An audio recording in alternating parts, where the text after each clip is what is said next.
국제예수전도단의 초창기 사역자이자 강사인 프로이드 맥클락 목사가 쓴 책 중에 경건한 남성, 따뜻한 아버지라고 번역된 책이 있습니다.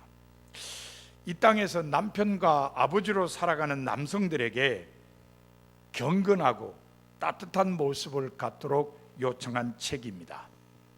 보통 따뜻한이라는 단어는 아버지하고 잘 연결이 됩니다. 왜냐하면 아버지는 괜히 위험을 내세우려고 하는 것 같아서 차갑게 느껴지는데, 아버지는 따뜻한 사람이 되어야 된다. 이건 아주 우리가 동의할 수 있고 얼마든지 마음에 쉽게 받아들일 수 있는 단어입니다. 그런데 따뜻함과 더불어 경건함을 강조한 것이 좀 특별하다 할 수 있습니다. 남성 경건해야 된다. 잘 안 어울리는 것 같은데 어쨌든 이 남성의 경건함을 촉구하는 이런 내용의 책입니다. 경건하다는 말이 무슨 뜻일까요? 이것의 한글 사전적 의미를 보면은 공경하는 마음으로 깊이 삼가고 조심하는 태도가 있다. 그러니까 어른들이든 아니면은 자기가 섬기는 대상, 이분에게 정말 정성을 다해 섬기려고 하는 이런 마음이 경건이라고 이해할 수 있겠습니다. 그런데 성서 안에서는 이 경건이라는 말의 의미가 조금 다릅니다. 성서적으로 볼 때 경건은 하나님을 사랑하고 하나님과 동행하는 것입니다. 하나님을 사랑하기 때문에 하나님께서 원하시고 하나님이 기뻐하시는 행동은 하지만, 하나님을 사랑하기 때문에 하나님이 싫어하실 행동은 하지 않는 것, 그게 바로 경건이라는 것입니다. 경건이 이러한 의미를 가지고 있기 때문에 성서에는 경건한 사람을 높이 평가하고 있습니다. 시편 4편 3절에 보면은 시인이 이렇게 외쳤어요. 여호와께서 자기를 위하여 경건한 자를 택하신 줄 너희가 알지어다. 그러니까 하나님께서 하나님을 위하여 누굴 택해요? 바로 경건한 자를 택하신다는 겁니다. 하나님께서 택하실 사람 누구냐? 바로 경건한 사람이다. 왜?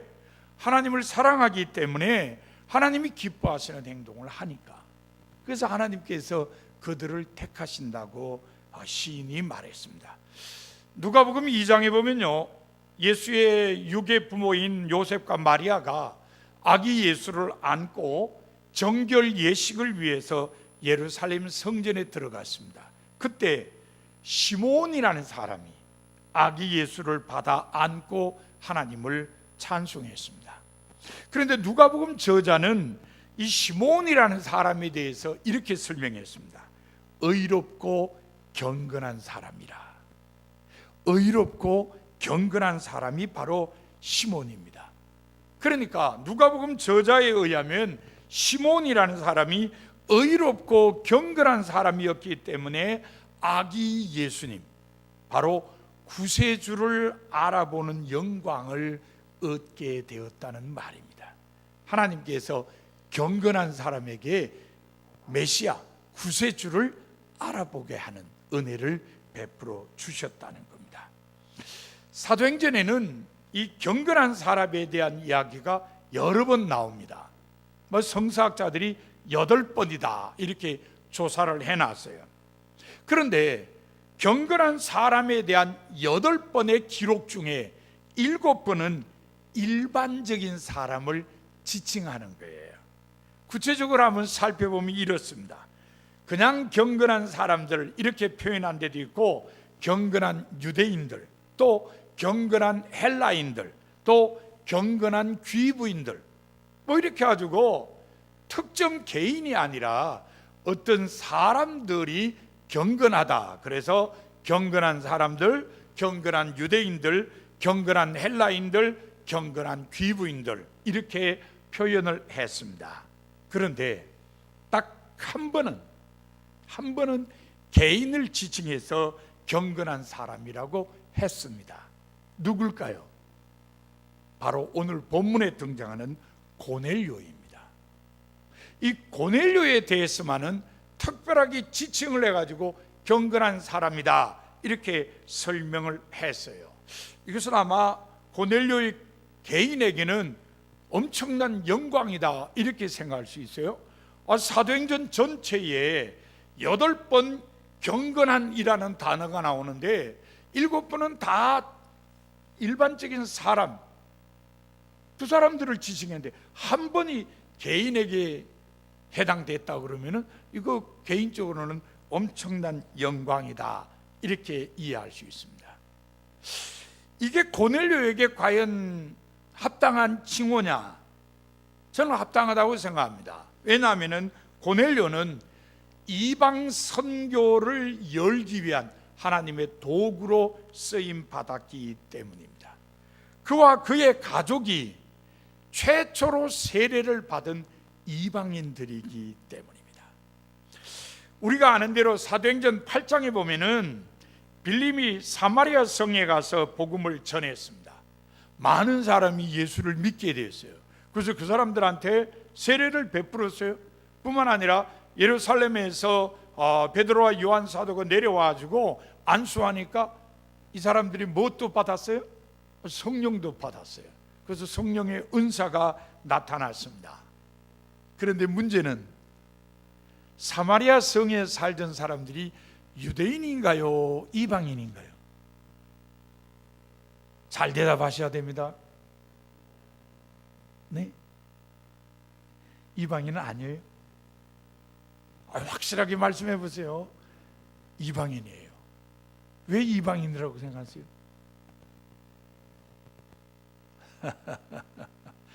사마리아 성 안에 사는 사람들은 유대인도 아니고 이방인도 아니죠. 왜요? 사마리아인은 이게 혼혈족이죠. 그러니까 이 사람들은 국제 결혼을 통해서 이 땅에 태어난 사람들입니다. 그러니까 혈통의 반은 유대인이지만 반은 이방인의 피가 섞여 있다. 뒤집어서 얘기하면은 절반은 이방인 맞는데 절반은 유대인의 피가 섞여 있는 사람들이다. 어떻게 세상에 그런 일이 있습니까? 구약 성경 공부하면 그런 일이 있다는 걸 알아요. 자, 솔로몬이 죽고 난 다음에 솔로몬의 아들 르호보암이 왕이 되었을 때에 북쪽의 10지파 사람들이 르호보암 왕에게 와서 요청을 했어요. 왕이요, 당신 아버지 솔로몬 왕은 통치는 잘했는데 세금이 너무 무거웠습니다. 세금 좀 가볍게 해주세요. 여러분, 솔로몬이 세금을 무겁게 매긴 이유가 어디 있을까요? 예? 간단하죠. 성전 지었죠, 왕궁 지었죠. 그런데다가 그냥 주변 모든 나라 사람들이 부러워할 정도로 부귀 영화를 누렸으니까 세금도 당연히 많이 거두었겠죠. 그래서 백성들이 솔로몬 왕이 우리한테 세금을 너무 많이 거두었습니다. 세금 때문에 우리가 덩어리가 키워졌습니다. 그러니까 왕이요, 왕은 세금 좀 가볍게 해주십시오 이렇게 부탁을 했어요. 그랬더니 르호보암이 사흘 있다 오라고, 내가 사흘 후에 대답을 해주겠다 그랬어요. 그럼 그는 신하들한테 물었어요. 먼저는 아버지하고 오래 같이 국정을 다루었던 나이 많은 신하들한테 물어보니까 왕이요, 그 사람 말대로 한다 그러십시오. 나중엔 안 하더라도 우선은 그렇게 한다 그러고 받아주십시오. 그렇게 얘기를 했어요. 그런데 르호보암이 자기 또래 젊은 신하들 만나서 어떻게 하라 했더니 왕이요, 초장에 잡아야 됩니다. 초장에 그냥 찍소리 못하게 잡아야 됩니다. 그래서 뭐 어찌고 어째? 야, 우리 아버지가 채찍으로 너희들을 다스렸다면 나는 전갈로 너희를 다스리겠다. 꽝 때리세요. 초장에 기죽여 놔야 임금님 말을 잘 듣지. 초장부터 뭐 이렇게 이러면은 나중에 말 안 듣습니다. 그래서 르호보암이 사흘 후에 그 사람이 왔을 때 젊은 신하들의 말을 듣고서 꽝 했어요. 그랬더니 10지파 사람 대표들이 아이고 놀고 자빠졌네. 우리가 다윗 가문하고 무슨 상관이야? 가자. 그러고 나가서 자기들끼리 나라를 세운 거예요. 여로보암이라는 사람을 왕에 앉혔어요. 그래서 솔로몬이 죽은 다음에 왕국이 둘로 나누어졌어요. 남쪽에는 유다, 북쪽은 이스라엘. 그런데 이 이스라엘 나라가 기원전 722년에 아수르에 의해서 망해버리고 말았어요. 아수르 사람들은 자기들이 지배하는 민족을 어떻게 통치했느냐? 섞어서 혼합시켜버려, 이거예요. 그래서 사마리아에 살던 사람들을 많이 잡아가지고 저 메대 쪽으로 옮겨가고, 그쪽의 사람들을 또 끌고 와가지고 사마리아에 살도록 해놨어요. 처음에는 얼굴색도 다르고 말도 다르고 생활 습관도 다르고, 뭐 저런 인간들이 다 있나, 그리고 그냥 이렇게 쳐다보기만 하죠. 다 그렇습니다. 근데요, 시간이 좀 지나면은 한두 사람이 호기심에 접근하죠. 말도 좀 배우고, 먹는 것도 맛도 좀 보고, 그러면서 우리 것도 좀 갖다 주고, 우리 말도 좀 가르쳐 주고, 그러면서 교류해요. 그러다가 또 그냥 아주 진보적인 사람은 뭐까지 해요? 연애까지 해요. 연애하다 애 낳고는 우리 결혼해요, 뭐 이렇게 되는 거예요. 그러다 보니까 사마리아에도 똑같은 현상이 일어났어요. 얼마쯤 지나니까 유대인과 저쪽에서 온 외국인이 함께 결혼하고 살았어요. 그렇게 유대인과 외국인이 결혼해서 태어난 사람들, 반은 유대 혈통이고 반은 이방인 혈통인 그 사람들을 사마리아인이라 그랬어요. 유대인들 입장에서는 아주 좋아할 만한 사람이에요? 아니면은 보기도 싫어하는 사람일까요? 보기도 싫어해요. 자기들의 민족, 혈통, 정체성을 못 지켰다고. 그래서 예수님 당시에도 사마리아 사람들은 늘 따돌림을 당했어요. 그러니까 빌립이 사마리아 성에 가서 복음을 전했다. 그는 완전한 이방인이 아니고 절반이 이방인인 사람들이었다. 절반은 유대 혈통을 가진 사람이었다. 그러니까 100% 이방인이 아니었다는 거예요. 또 그 다음에 이방인과 관련되는 얘기가 어디 나오냐면은 빌립이 이디오피아 내시에게 세례를 베풀어요. 이디오피아 내시, 예루살렘에 왔다가 자기 나라로 돌아가다가 유대 광야 남쪽에서 빌립으로부터 세례를 받았습니다. 자, 내시가 예루살렘에 왜 왔을까요? 예배하러 왔어요. 언제 예배하러 왔을까요?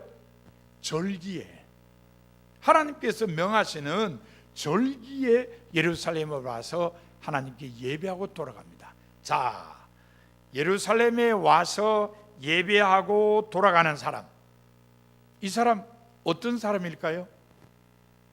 첫째로 가능성이 있는 건 유대인이든지, 그죠? 유대인이면은 절기에 예루살렘에 오죠. 만약 유대인이 아니라면은 어떤 사람? 유대교에 입교한 사람. 원래 유대인은 아닌데, 원래는 이방인인데 유대교에 입교한 사람. 유대교에 입교한 사람은 유대인으로 간주해요. 그러니까 이디오피아 내시도 우리가 얼뜻 보면은 이방인인데 따지고 보면은 유대인이든지 유대교에 입교한 사람이든지 둘 중 하나이기 때문에 순수한 이방인은 아니라는 거예요. 그 다음에 나오는 사람이 바로 고넬료예요. 고넬료와 그 가족들이 세례를 받았거든요. 그러니까 순수한 이방인 중에서 최초로 세례를 받은 사람은 고넬료다. 그러면은 고넬료는 순수한 이방인이라고 어떻게 증명할 수 있습니까? 성서가 말을 해줘요. 어떻게? 고넬료가 어떤 사람이라고요? 이 사람 직업이 뭐였어요? 군인, 백부장. 백부장은 부하가 몇 명이에요? 100명. 그러면 부하가 1000명은 천부장이죠. 예. 이 사람은 백부장이었어요. 로마 군인 중에, 로마 장교, 로마 지휘관 중에 부하가 100명인 사람이었어요. 자, 고넬료가 로마 군대의 장교, 지휘관이었다. 이 사람은 100% 유대인이 아닙니다. 왜 그럴까요? 로마 제국은 유대인들을 군인으로 데려가지를 않았습니다. 뽑지도 않았고 끌고 가지도 않았어요. 그 이유는 또 뭘까요? 응?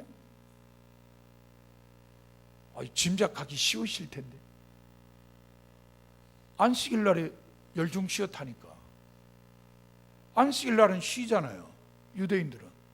아니 근데 전쟁 막 하다가 안식일 됐다고 나 이제 쉬어, 총 놓으면 어떡해요? 지만 죽으면 괜찮지만 동료들까지 다 위험하죠. 자, 유대인들의 하루의 시작은 언제부터라고 제가 말씀드렸죠? 하루의 시작은 해 지면, 해가 딱 지면 하루 시작이에요. 그러면 안식일이 언제부터 시작돼요? 해 지면 시작돼요. 전쟁 막 하다 해진다 그러면 딱 멈추면 큰일 나죠. 전쟁은 끝나야 끝나는 거죠. 뭐 2박 3일 동안 전쟁이 계속될 수도 있는 거 아닙니까? 그러니까 로마 제국은 유대인들이 안식일에 아무것도 안 한다는 걸 알기 때문에 군인으로 뽑지를 않았어요. 데려가지도 않았어요. 그러니까 고넬료는 유대인이 아니다. 그러니까 이 사람은 순수한 이방인이다 하는 것을 우리들이 알 수 있습니다. 결국 하나님께서는 이방 선교의 한 장을 열어줄 사람으로 이 순수한 이방인인 고넬료를 선택하셨다는 걸 알게 됩니다. 왜? 이 사람이 로마 군인이기 때문에 선택하셨느냐? 아닙니다. 경건한 사람이기 때문에 선택을 하셨다는 겁니다. 자, 그렇다면은 고넬료가 어떤 사람이기에 하나님께서 그를 경건한 사람으로 인정하고 선택을 하셨을까? 궁금하죠? 이 답을 우리가 오늘 성서를 통해서 찾아보아야 됩니다. 첫 번째 이유는 뭐니 해도 고넬료가 하나님을 경외한 사람이었기 때문에 그렇습니다. 자, 여러분 본문 2절을 보세요. 고넬료는 온 집안과 더불어 하나님을 경외한 사람이었다고 소개되어 있습니다. 온 가족과 더불어 하나님을 경외한 사람이었다는 말입니다. 인간이 이 땅에 살면서 하나님을 경외하며 사는 것은 아주 당연한 자세입니다. 왜 그럴까요? 하나님께서는 창조주시죠, 섭리자시죠, 구원자시죠, 심지어는 심판자이시기도 합니다. 그러나 하나님을 경외하지 않는다는 게 말이 됩니까? 좀 두려워하면서 섬기는 거죠. 이게 경외하는 자세입니다. 그래서 하나님께서는 하나님을 경외하며 사는 사람들을 사랑하십니다. 창세기 22장을 한번 머리에 그려봅시다. 창세기 22장에 무슨 내용이 있죠? 하나님께서 이삭을 제물로 바치라고 한 이야기가 기록되어 있습니다.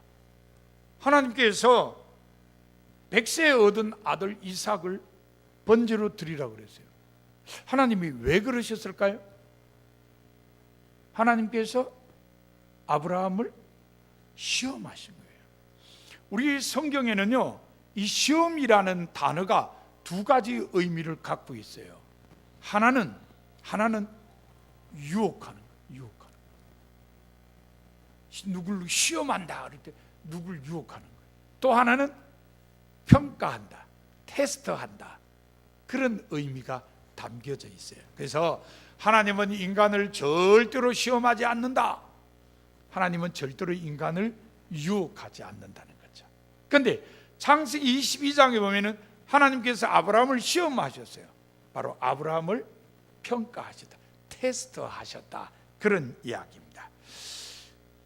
사람이요, 누구를 시험하는 것은 뭔가를 알아보기 위해서 그래요. 사물도 마찬가지고 사람도 마찬가지입니다. 자, 여러분, 사물에 대해서도 우리가 평가한다 그럴 때는 어떤 거예요? 예를 들어 볼펜이 이게 잘 나오나 안 나오나 한번 써보고 사죠. 시험하는 거예요. 테스트 해보는 겁니다. 평가해보는 거예요. 잘 나오는지 안 나오는지. 사물의 기능이나 어떤 성질을 알기 위해서도 먼저 평가하고 시험해보는 경우가 많아요. 사람도 마찬가지입니다. 사람에 대해서 시험을 한다 그럴 때도 그 사람을 알아보기 위해서 그래요. 그러면은 하나님께서 아브라함을 시험하셨다. 아브라함이 뭘 알아보기 위해서 시험하셨을까요? 바로 하나님 경외를 알아보기 위해서. 정말 아브라함이 하나님을 경외하는지 안 하는지 이걸 알아보기 위해서 시험을 하셨다는 것입니다. 이 시험을 통해 아브라함이 하나님을 경외한다는 게 인정되었습니다. 아브라함이 100세에 얻은 아들 이삭을 번제로 드리기 위해서 모리아 땅의 산에 올라서 아들을 결박하고 칼로 막 잡으려고 하는 행동을 통해서 하나님 경외함을 나타내 보였기 때문입니다.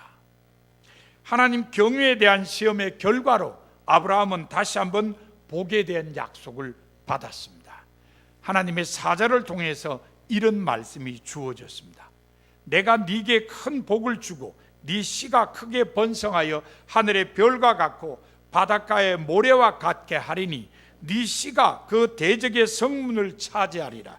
또 네 씨로 말미암아 천하 만민이 복을 받으리니 이는 네가 나의 말을 준행하였음이니라.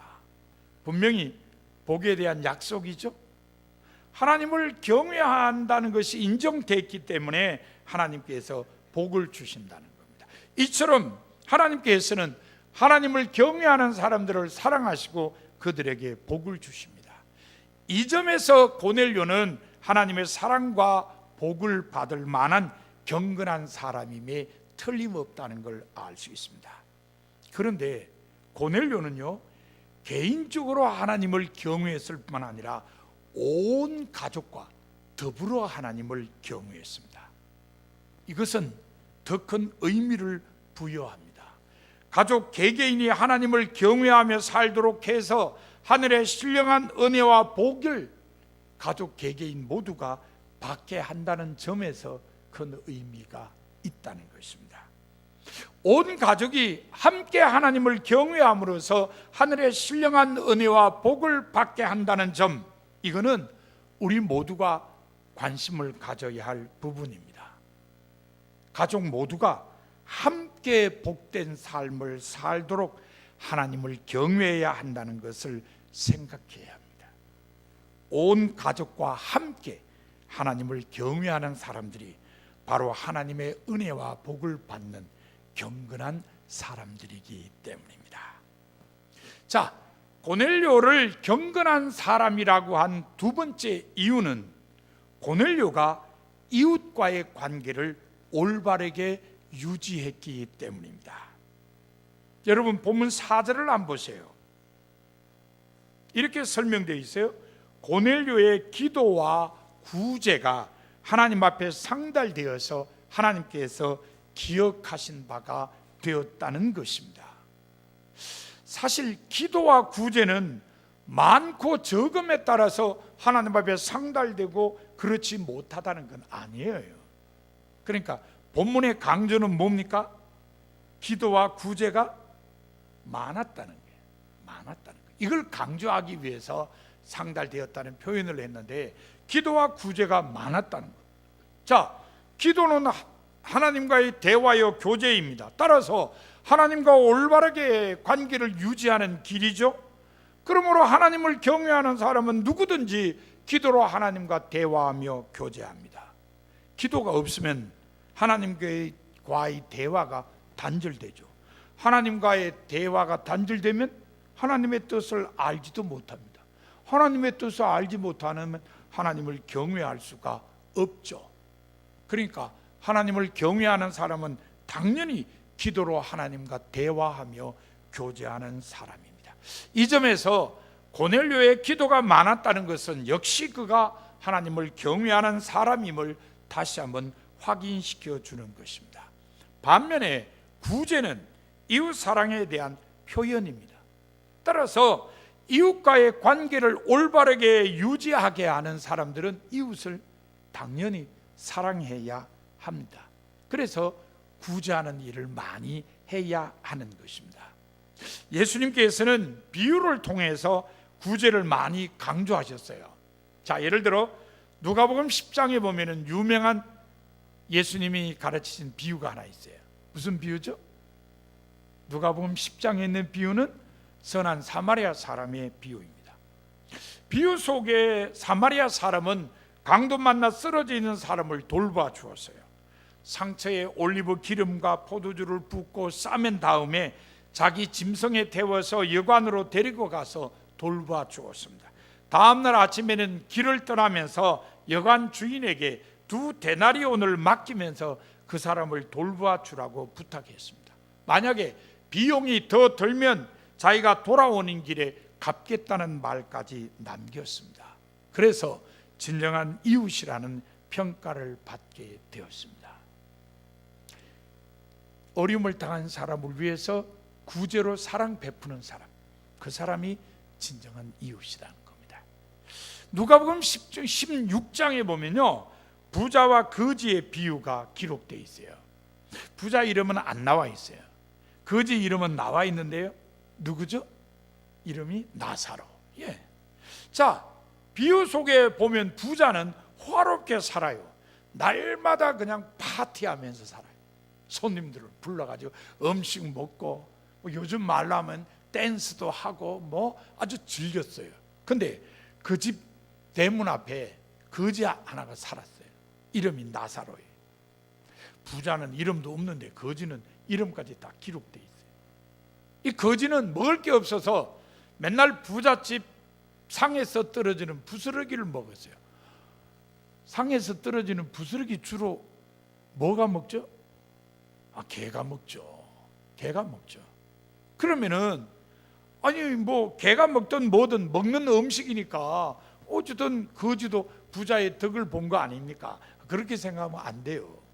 유대인들은 조금 게을러 가지고요, 음식 시작 그럴 때 우리나라 사람들은 어떻게 해요? 손을 물로 씻든지 안 그러면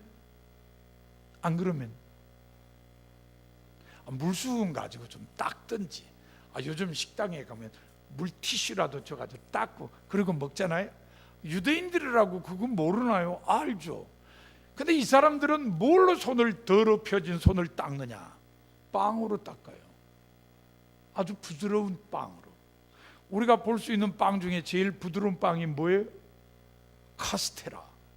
그런 걸 가지고 손을 닦는 거예요. 손 닦고는 그 빵 먹어요? 손 닦은 빵을 어떻게 먹어요? 그걸 내버려요. 그게 상에서 떨어진 빵 부스러기예요. 그거를 거지 나사로가 먹었다니. 그러니까 이건 부자가 무슨 자비를 베풀었다, 에이, 말도 안 되는 소리예요. 내버리는 걸 거지 나사로가 먹었다는 겁니다. 둘 다 죽었어요. 부자도 죽고 거지 나사로도 죽었어요. 거지 나사로는 아브라함의 품에 안겼는데, 이 부자는 저 지옥에서 고통을 당했어요. 왜 그러냐? 날마다 파티하면서도 한 번도 거지에게 구제를 한 적이 없다는 게 그 이유예요. 그러니까 예수님께서는 이 비유를 통해서도 구제를 통한 이웃 사랑이 중요하다는 걸 가르쳐 준 거예요. 비유 하나를 더 들어볼까요? 마태복음 25장에 보면은 이 최후 심판의 비유가 나오는데, 양과 염소로 사람들이 이렇게 나누어지는 비유가 나와요. 그런데 영원한 생명을 얻는 양으로 구분된 사람, 영원한 형벌에 들어갈 염소로 구분된 사람, 어떤 차이냐? 살아가면서 주변에 목마른 사람한테 물 한 번 줬느냐 안 줬느냐, 배고픈 사람한테 먹을 걸 한 번 줬느냐 안 줬느냐, 이 옷이 없는 사람에게 옷 한 벌 줬느냐 안 줬느냐, 아빠 누워 있는데 한 번 가서 돌봤느냐 안 봤느냐, 옥에 갇혀 있는데 한 번 찾아가 봤느냐 안 봤느냐, 요 차이예요. 그게 바로 주님께 했느냐 안 했느냐는 차이라는 거예요. 그러니까 마태복음 25장의 비유도 구제가 중요하다 하는 걸 깨우쳐줘요. 고넬료가 기도와 더불어서 구제를 많이 했다는 것은 하나님과 바른 관계를 맺었을 뿐만 아니라 이웃과도 바른 관계를 맺었다는 걸 의미합니다. 그렇다면 고넬료는 분명히 경건한 사람이에요.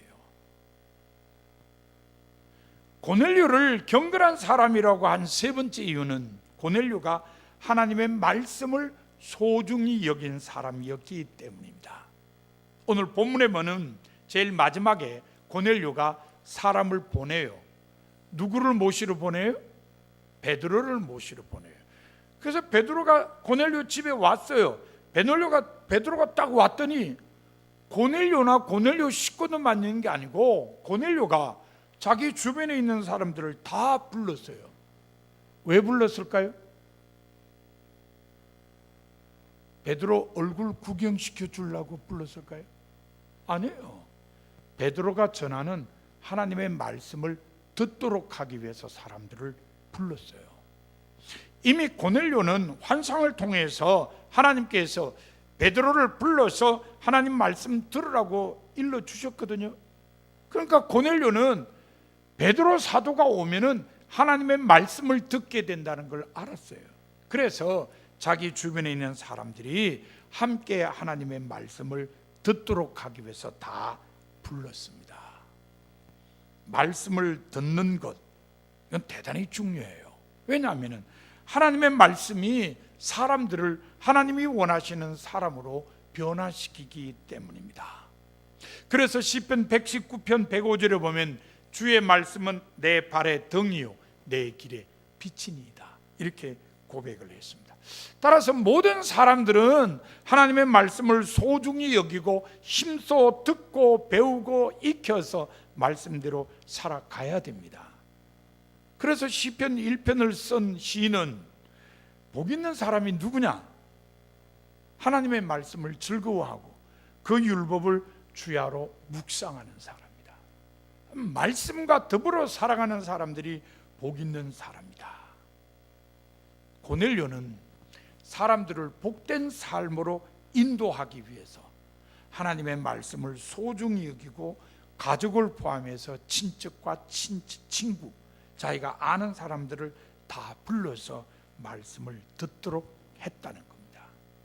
이 점에서 고넬료는 경건한 사람이다 하는 걸 알 수 있어요. 누가복음 2장에 보면요, 예수님의 어린 시절 이야기가 나와요. 그것은 예수님의 12살 때였습니다. 예수의 부모가 예수님을 데리고 예루살렘에 올라갔어요. 율법에 의하면 유대인 남자들은 몇 살 때부터 예루살렘 성전에 가야 될까요? 13살. 13살이에요. 그러니까 유대인들은 13살 돼야 이제 하나님의 성전에 가고 이래요. 그런데 예수님의 나이가 12이에요. 안 데려가도 돼요. 그런데 예수님의 부모는 왜 예수님을 12살에 예루살렘에 데리고 갔을까요? 그 이유는 거기에 하나님의 말씀이 있기 때문에 그래요. 거기에 하나님의 말씀을 선포하는 제사장이 있기 때문이었다는 겁니다. 그래서 아직 1년 전이지만 예수를 데리고 가서 하나님 말씀을 듣게 한 거예요. 나중에 결과적으로는 예수님이 하나님 말씀 들은 게 아니라 그 사람들하고 하나님 말씀 가지고 막 토론을 하게 됐죠. 어쨌든 그 이야기는 부모의 의도가 예수님으로 하여금 하나님의 말씀을 듣도록 하기 위해서 12살에 데리고 갔다는 걸 알게 됩니다. 이게 경건한 사람들의 모습이라는 겁니다. 자, 이처럼 고넬료라는 사람은 하나님을 경외했죠. 구제로 이웃과 올바른 관계를 유지했죠. 하나님 말씀을 소중히 여겼습니다. 그래서 사도행전 저자는 이 사람 경건한 사람이다, 그렇게 평가를 한 겁니다. 따라서 우리가 누가 경건한 사람이냐 이렇게 물으면은 고넬료처럼 하나님 경외하고 이웃과 바른 관계를 맺고 하나님 말씀을 소중히 여기는 사람이 경건한 사람이다, 이렇게 대답할 수 있는 겁니다. 성도 여러분, 여러분은 어떤 성도입니까? 여러분도 과연 경건한 사람입니까? 혹시 경건의 모양은 있으나 경건의 능력은 잃어버리지는 않았습니까? 혹시나 경건의 모양조차도 사라지지는 않았습니까? 하나님께서 오늘 여러분에게 경건한 사람 되라고 말씀하십니다. 그래서 경건한 사람 고넬료를 통해서 누가 경건한 사람인지를 깨우쳐 주셨습니다. 여러분 모두 경건한 사람들이 되어서 하나님의 은혜와 복을 받고 사는 성도가 다 되시기를 바랍니다. 기도하겠습니다.